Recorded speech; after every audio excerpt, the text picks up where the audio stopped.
Chapter 13. Julian the Gypsy Boy. Julian was a boy of 12.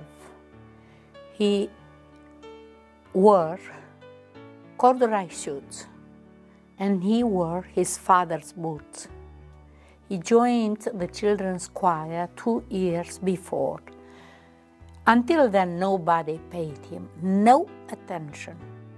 But when he joined the children's choir and when he became a Christian, he became a great threat to the police.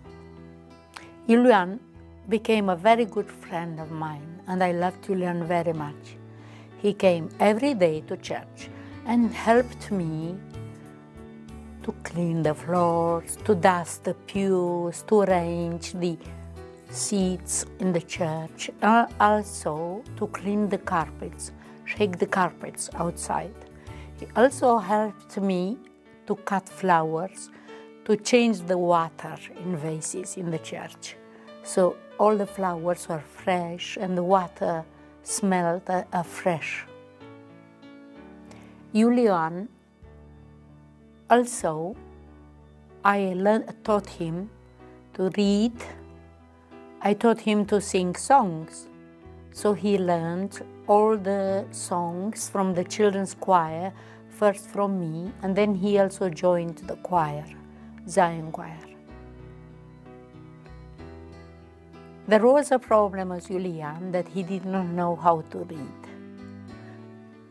And I wanted very much to teach him to read because I wanted him to read the Bible, which is the most important book in our life. I wanted him to read the Bible for himself and to his family, because the Bible is the word of life.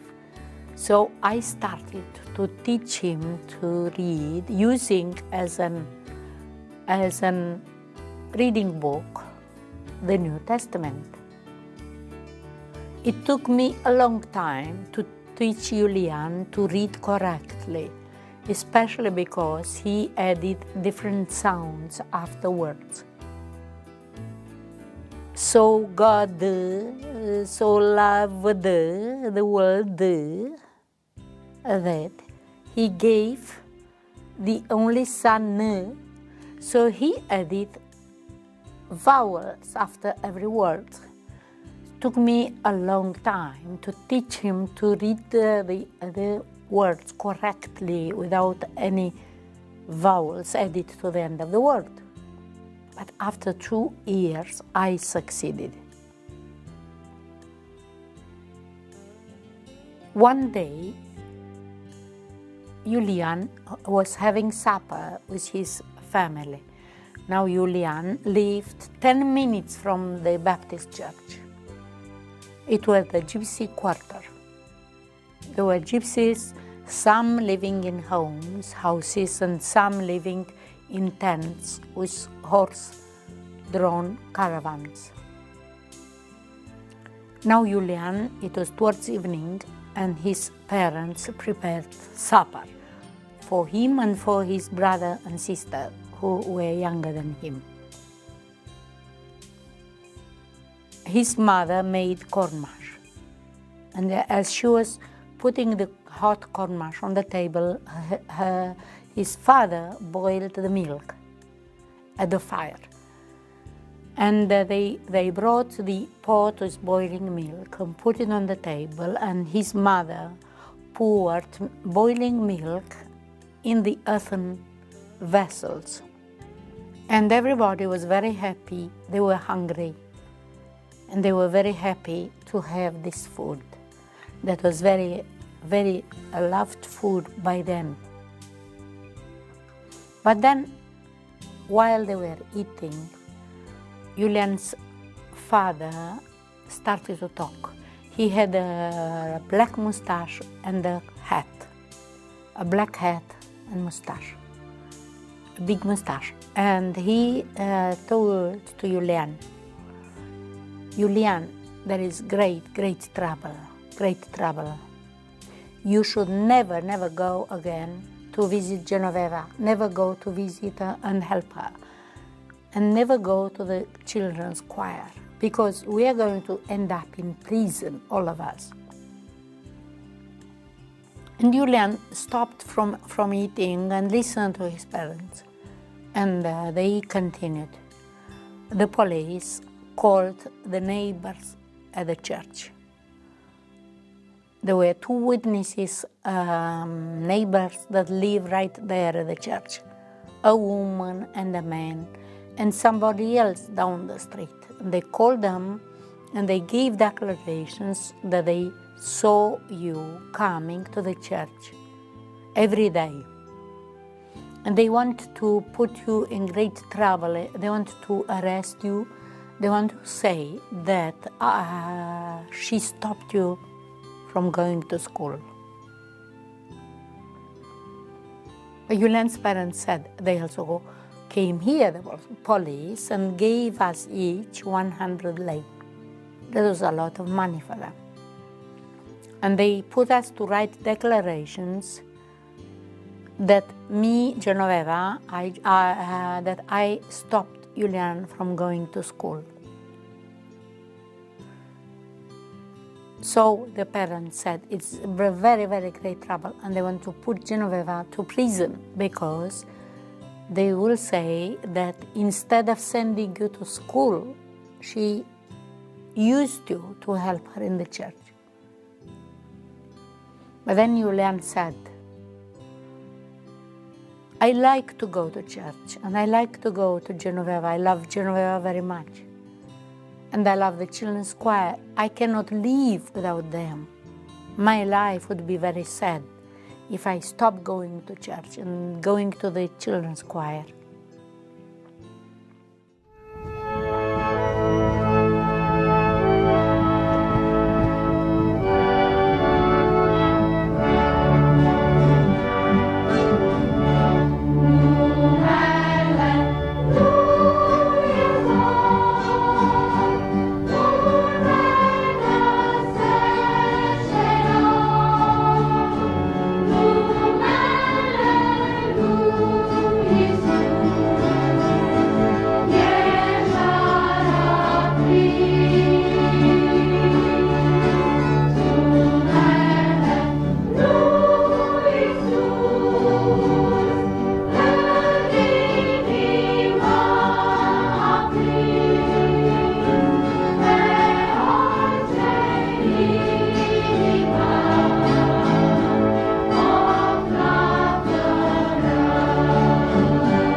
So Julian said, at the church, everybody treats me equally.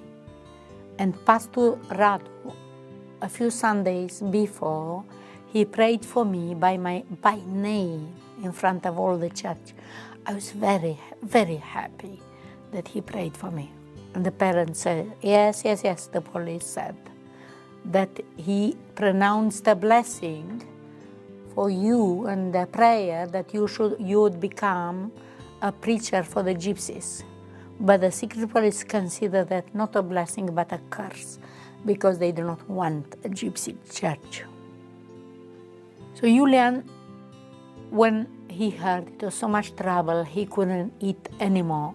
But his brother and sister continued to eat the boiled milk and corn mush. But he went to bed, trying to sleep. He covered his face with a blanket and pretended that he fell asleep. His parents also went to sleep. But he could not sleep, not even one moment, because he was worried what will happen to me. What will happen to Genovieva if I don't let her know? So about 12 o'clock, when his parents were snoring in bed, sleeping very deep, Julian got up quickly, perfect silence, and ran up the street area. And in 10 minutes, he was at the church where I was living. He jumped over the fence and went at the back and knocked at the window. I was scared. I didn't know who knocked at the window in the middle of the night. So I asked from inside, who is there?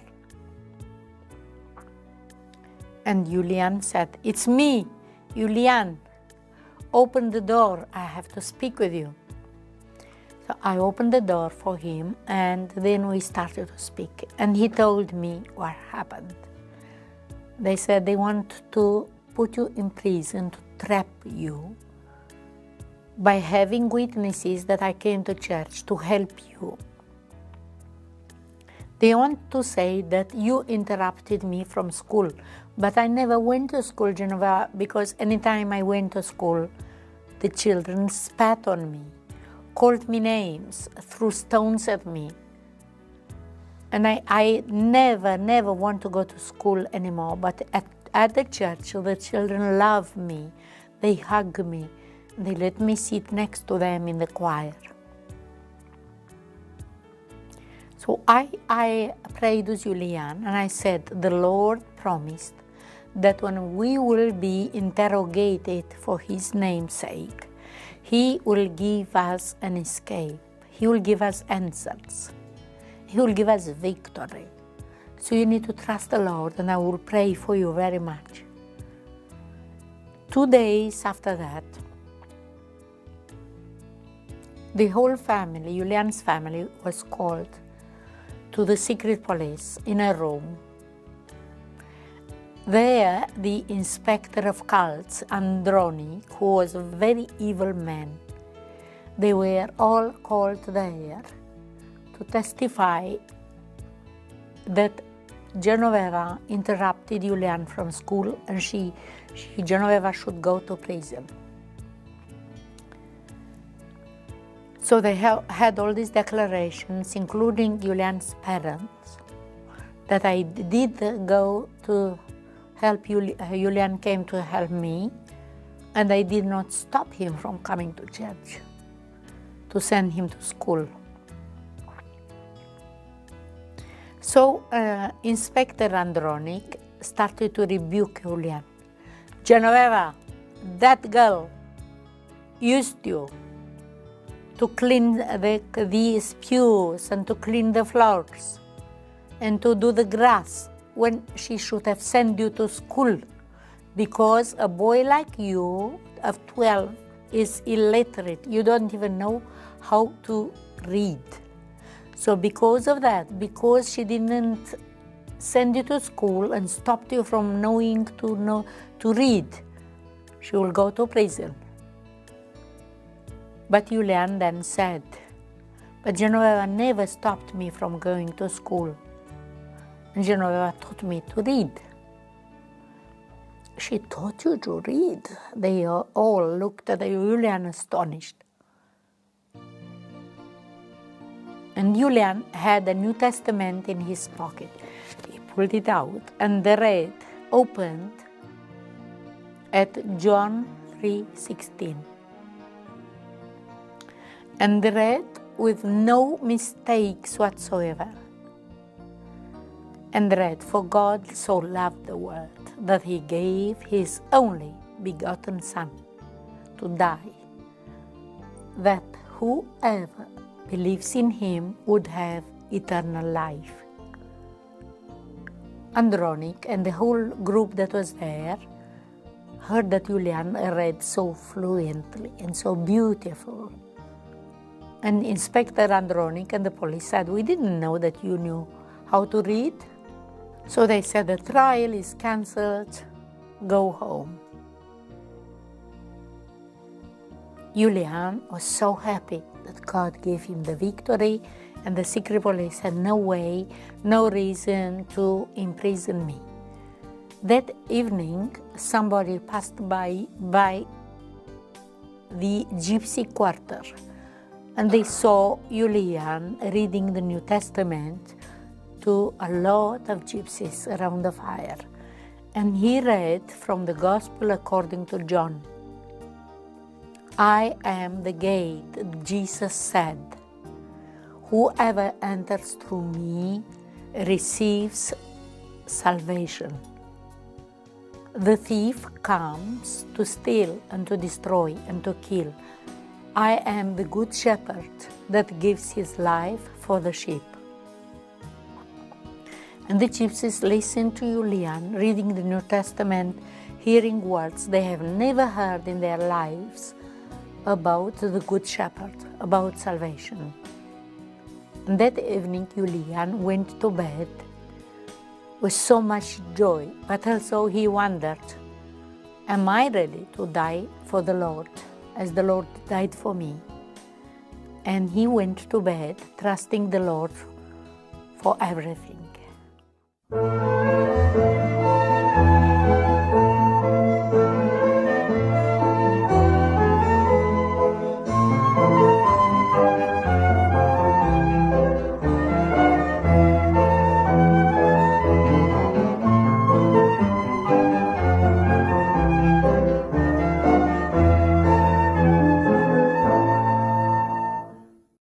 Chapter 14, the recording session. I was in the church with the children's choir practicing for songs, when suddenly somebody knocked at the door. I went and opened the door, and there were two young men. I invited them in, and they shook hands with me, and they introduced themselves to me. "I am Mitika." He was a man in his late 30s. And the other one shook hands with me, and they said, "I am Nello." He was about 40. And they told me in whisper, "We came to record the choir because the fame of the Zion Choir spread all around the country. And we were sent by the radio station Monte Carlo. We have special equipment to record the choir, so we have to have your approval. And when can we bring the equipment?" So I said, "Bring the equipment right away, but make sure that there is no policeman down the road." So they went quickly, brought back two big reel-to-reel recorders and very expensive microphones. They came in and they each set his own microphone, one on the right side of the church and one on the left side of the church. And then we talked a little bit. Now, in Romania, it was forbidden to listen to Christian station and to shortwave radio. But the people listened to the shortwave radio anyway, but they had to draw the curtains and they had to put the volume down. It was forbidden to listen to shortwave radios, but also it was forbidden, of course, to record for shortwave radios.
We decided to trust the Lord, but there was one escape that my father taught me. In Romania, the constitution, the government bragged that there was perfect freedom of religion. So in the church, the police did not dare to come to disturb services. So we decided to do the recording. Immediately I chose the first 3 songs. As soon as the children started to sing, the technicians smiled. They could not stop smiling because the children were singing so beautiful. Wow, wow, beautiful. And they recorded 3 songs. And the children were smiling because the technicians were smiling. They were so satisfied with the recording.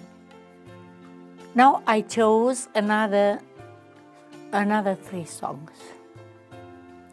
But we didn't finish even one stanza when we were interrupted by loud, horrible, explosive noise from the street. Pak, pak, pak, pak, pak, pak, pak, pak, pak, pak, pak, pak, pak. And we went to the windows to see what was going on. We saw that there was a truck stopped in front of the church. And anytime this driver was trying the engine, he arranged it in such a way to produce explosions. And he went on and went on and on for 5 minutes, for 10 minutes. And then we prayed and we prayed that the Lord would move him away. And he went away. When we started again the recording with another song, Again we heard explosive noises, pak, pak, pak, pak, pak, pak, pak, pak, in the street. We went through the window and looked. It was another truck. So Theodore, my brother, said to the technicians, that's how the secret police does when we have special services. They send truck drivers to produce these explosive noises, so we need to think about something else. So my brother said, I have the keys of the Pentecostal church because I go there, I have friends there, and I go there to practice the piano. And so what about if we go straight there to record there, because the Pentecostal church happens to be in a dead-end street. The trucks cannot come there to disturb us. The children, they were all very happy. We went 2 by 2, all the children walked down the street, and some mischievous boys joked to the driver, "Hey, uncle, I hope you'll repair your truck soon." And he winked like this. I hope you'll repair the tractor soon. And we arrived at the other church. The technicians quickly set up the recording, the real recorders, one on the right side and the other one on the left side. The children sat in there, took their seats in the choir on the platform. And I chose another 3 songs. I usually chose 3 songs. So I gave the children the titles, and we went bang, bang, bang, bang, bang. I recorded 3 songs. The technicians were so happy. I recorded another 3 songs, very beautiful. And recorded another 3 songs, no interruptions. We were so happy.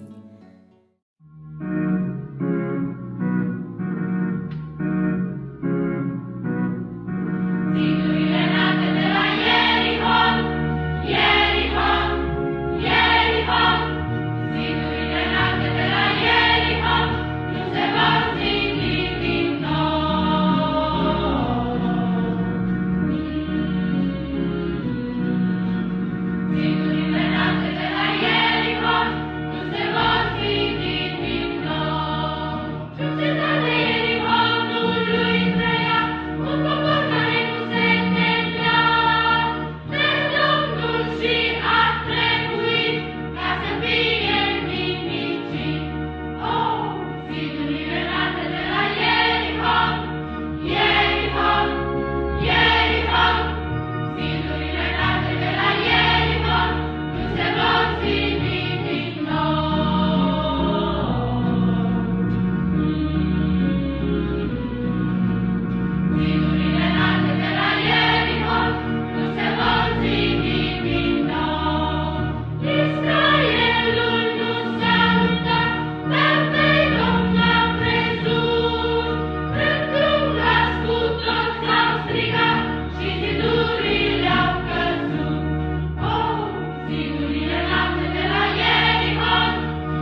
At the 10th song, it was a song called Jericho. It's a wonderful song. When we sang that song, we arrived at the refrain when we heard horrible noises coming from in front of the church. Vrr, vrr, vrr, vrr. We didn't know what. There were not cars, there were not trucks. We looked out and there were 4 or 5 secret policemen dressed in leather jackets, black leather jackets. And they were riding motorcycles that were making terrible noise. Those motorcycles that makes terrible noise. We didn't know what to do, and they were going up, and they made this noise for 10 minutes, for 15 minutes. We didn't know what to do. So we immediately rang the alarm for special prayer. We all prayed, every child prayed, Lord, help us to finish the recording session. These brothers came from far away. In the radio station in Monte Carlo is waiting for these recordings. Please save us again. Save us from these motorcyclists. And the Lord answered very quickly. Suddenly we heard neighbors coming out of houses. There were angry voices of men and women, having stones in their hands, and potatoes and apples throwing at the motorcyclists and telling them, didn't you find another place to play? Get out of here. Another lady said, I have an old, a sick child. How dare you to disturb our peace? An old man said, who allowed you to come here with motorcycles to disturb our peace? I'm going to throw stones at you until they break your head. And the motorcyclists left for good. And we recorded another 15 songs with no interruptions. Then the technicians packed the reels with great care and put them in hiding compartments, in hiding bags. And I told them, the secret police is going to watch you to the border and confiscate the reels. Be very, very careful how to get them out. And they said, it's already arranged. Somebody will take them out of the country and smuggle them out very shortly. In a few hours, they will be out of Romania. And this is how it happened. The Bible smugglers also smuggled reel-to-reels of the Zion choir out. The reels were smuggled out and they were taken to the Monte Carlo station. In a month, a brother came and said, I heard Zion choir singing on Transworld Radio.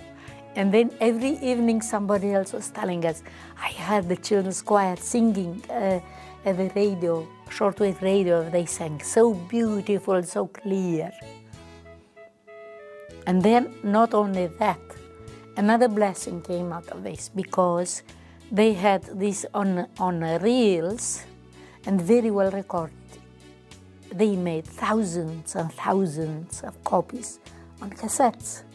Zion choir was copied on thousands of cassettes and distributed all over Romania. And then we learned that when we do our part and have courage to praise the Lord, even when it is forbidden, the Lord does miracles for us.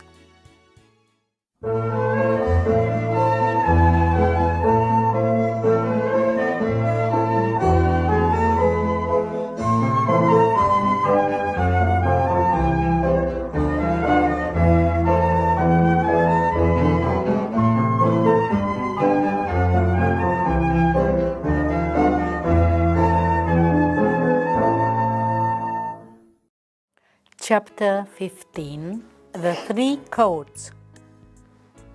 It was December, the first days of the month, and I was practicing with the Zion choir in the church. It was warm, the fire was burning. It was very lovely. And the Zion choir were so happy. Why were they so happy? Because we received an invitation to go to Arad, Cluj, and Oradea to sing in many churches for Christmas.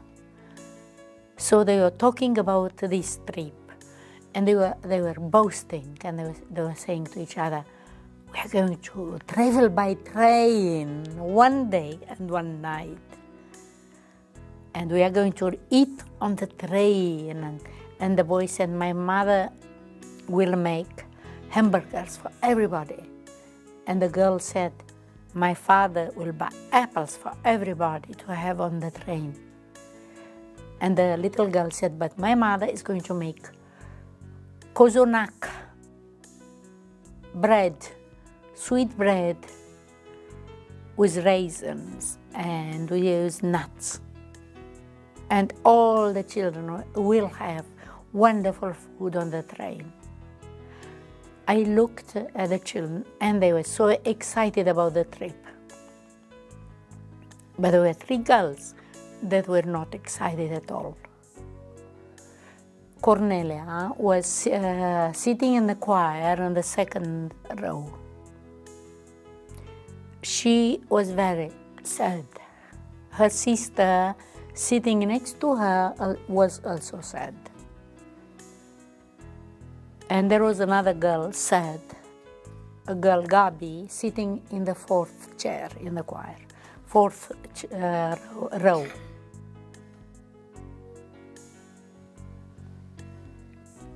So I asked them, "Why are you so upset, almost crying? What happened to you?" And Cornelia said, "I cannot go on the trip because I have no winter coat. We are so poor that we do not have a winter coat." And Miceta said the same thing. It's very expensive to buy a coat, 2 weeks' salary for my parents, and they cannot buy us coats, winter coats. They are very expensive. And Gabi, in the 4th row, she said the same thing. "I share a coat with my brother. He goes in the morning and I go in the evening to school, and we share the same coat. So I cannot go either." Then we decided we cannot go without Cornelia, without Cheta and Gabi. They are very important for us. So I told the children, everybody on our knees, everybody kneel down.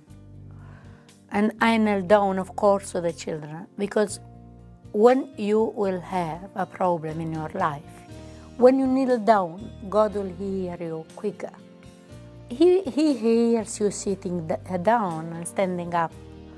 But when you kneel down, the Lord is so touched and He answers our prayers quickly. And then we prayed, every child prayed after me.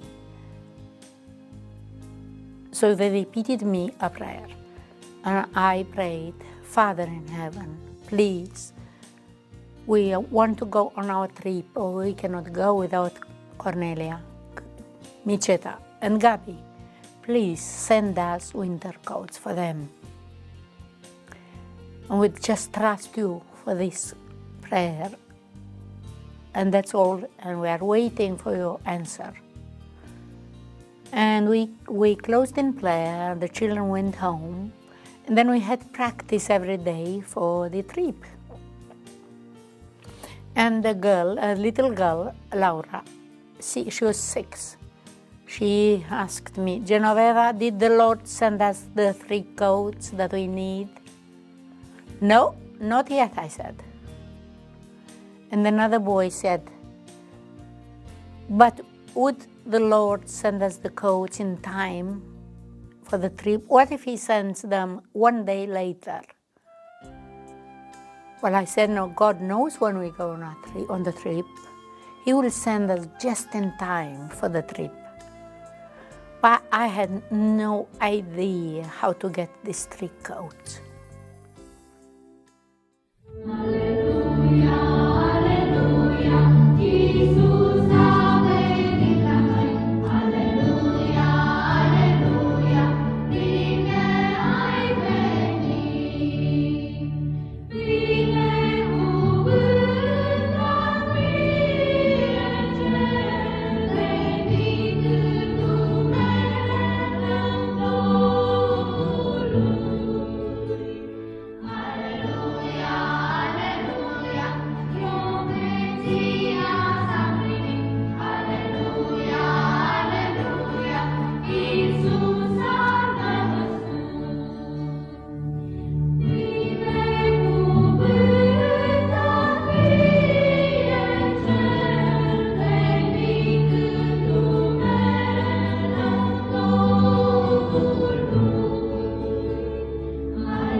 But about 1 week later, I received a notification in the post box at the church. The mailman brought it. I had to sign for it.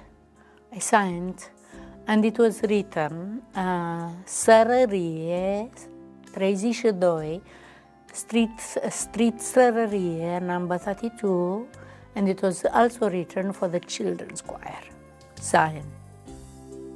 I went immediately to the post office. I never received a parcel like that in the mail, never. I went and got the parcel, and I signed that I received it. And I immediately saw that it was sent by somebody in Oradea. Anyway, I took the parcel at the church, and when the children came to practice for the choir, I opened it. We opened the box, cut the string, peeled off the tape, and inside there was a note, and on the note it was written, from Christians in Holland who heard about the Zion Choir, who heard how beautiful they sing. It is a gift from Christians in Holland. And it was posted by somebody in Oradea for us. And I pulled out the first thing in it. It was a coat. It was a blue coat, all made of wool.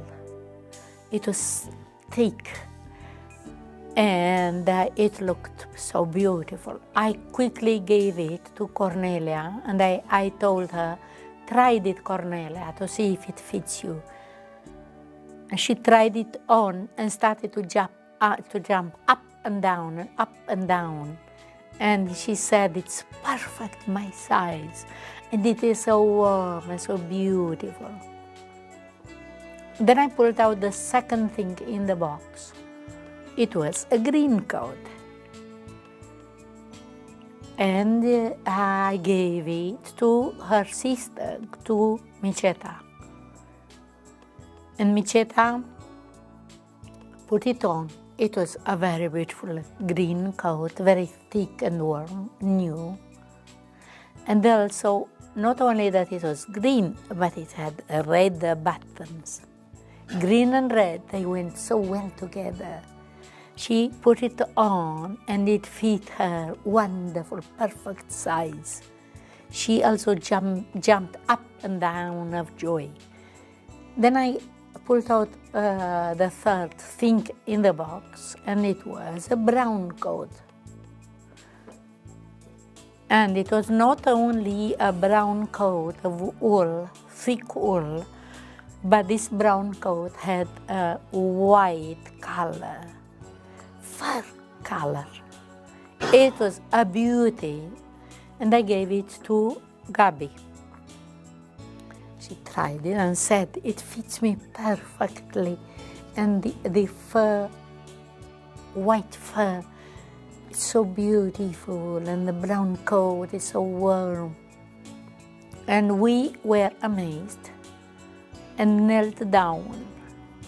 And you know, when God answers your prayer, you need to really thank Him, because that makes God very, very happy when we thank Him and praise Him. And on our knees, the children repeated this prayer after me.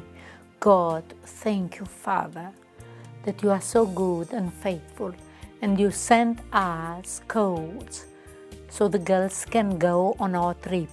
And thank you that you sent a blue coat to match Cornelia's blue eyes.